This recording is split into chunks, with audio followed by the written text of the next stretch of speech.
አይን ቢያይ ቢያይ ቢያይ ቢያይ ቢያይ ቢያይ ቢያይ እንደማይሞላው እስቲ አይን ይሞላል? አይን የሚሞላ ቢሆን እኮ ገና በ5 ዓመታችን እውር ነበርን ማለት ነው። አይን አይሞላም። አይን እንደማይሞላው የዚህ ዓለም ፍላጎት እንደ አይን ነው። መቃብር ቢቀበል ቢቀበል ቢቀበል እንደማይሞላው፣ ገሃነም ቢውጥ ቢውጥ ቢውጥ ቢውጥ ቢውጥ በቃኝ እንደማይለው ተመልከቱ። ገሃነምና መቃብር እንደማይጠግሙት፣ አለቅት ቢበላ ቢበላ። በዚህ ዓለም ትልቁ ሆዳም እንስሳ ምንድን ነው? ትል ነው። በጣም ነው የሚደንቀው ማለት ነው። ከጅብ ይልቅ በጣም ትልቁ ሆዳም ትል ነው።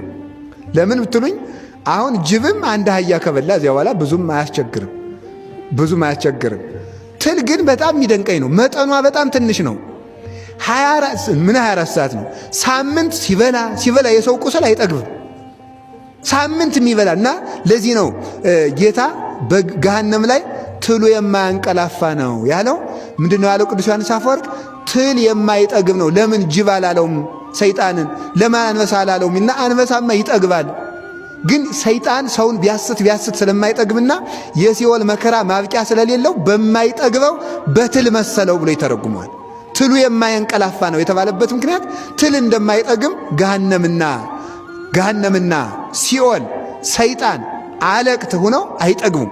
በቃኝ የማይል ሰው ይሄን አርጌ እያለ በቅድ ብዛት ጽድቅ የማይሰራ ሰው እሱ ገሃነም ነው። በቃኝ ብሎ በጊዜ ራስን ለይቶ መኖር ይገባል እና በቃኝ እንድንልም አምላከ ቅዱሳን ይርዳል።